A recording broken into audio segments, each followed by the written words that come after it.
Despite being in the right place, his luck isn't in tonight. The vehicle being reported abandoned, not so far away. Sounds like they've been driving like a pack of idiots and have crashed the car. So they've made off on foot. Lee's seen at the scene. The car has crashed into the curb.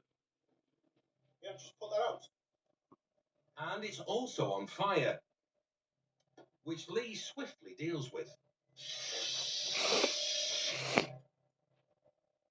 It appears there's little more to do now than wait for a recovery truck.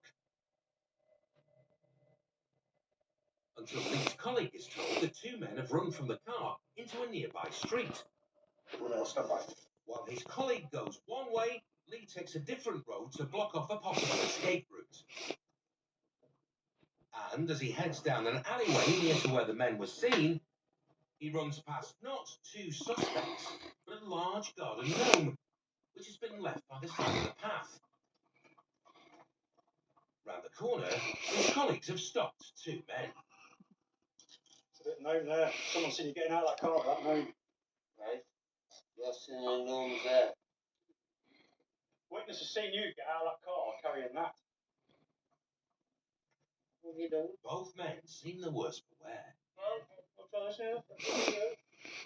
Explain. I think you've come out of that vehicle that's crashed. The man in grey claims to know his rights. I'm allowed to get my cock out whenever I want. I'm allowed to get my cock out when I want.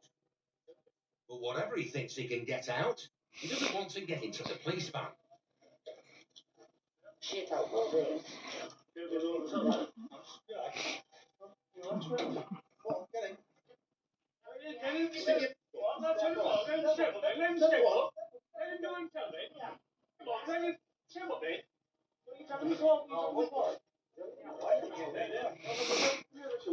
He seems keen to get his nether regions on display one way or another. Yeah.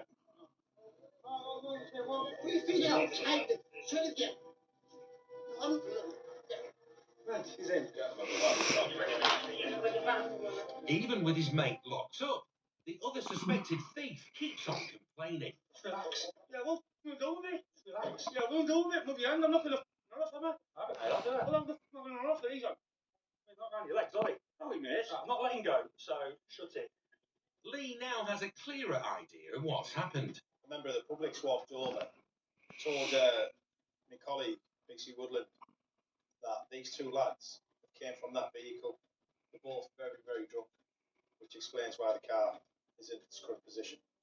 And what they've done is the lads have got out the car with the gnome, walked up the road, abandoned the gnome, come back and just stood nearby as we'd arrived. I suspect that they've come back, set a light to the seat to try and destroy any form of evidence, which they've not been successful in doing because we came along with fire extinguishers, put that fire out before it got a hold, and then they decided to walk off, and then the member of the public being good enough to come over and tell us that those are the two guys from the car. Not only have the men allegedly nicked a gnome, they've also apparently stolen something else as well. They've done a theft just before it crashed. There's a fuel station a couple of streets away from here, and they've reported that a car's driven off without paying. As well as showing the men stealing fuel, the CCTV footage also 100% confirms Lee's suspicions that they were driving the crashed car. Surprisingly, it isn't the stolen Ford car Lee was on the lookout for earlier in the evening. That isn't the stolen one, but unusual to have exactly the same make and model car, but just a different job, different car. But some drunk drivers off the road, which is a good thing. It's never a bad thing, that. The man in the grey was later charged with failure to provide a specimen of breath. He was fined £127 and banned from driving for 3 years. The other man was convicted of theft of fuel and fined £250 plus costs. And while his colleagues deal with the dodgy duo, Lee has someone else to look after before he can finish his shift and go home. Oh, that's come on. Come goes on. You look like you're the office lad. You look him up. He's got stands in the fence there. He comes. He's putting his hands up, look. It's me. Do you mind giving us a statement, mate. Come on, just calm yourself down. Calm down.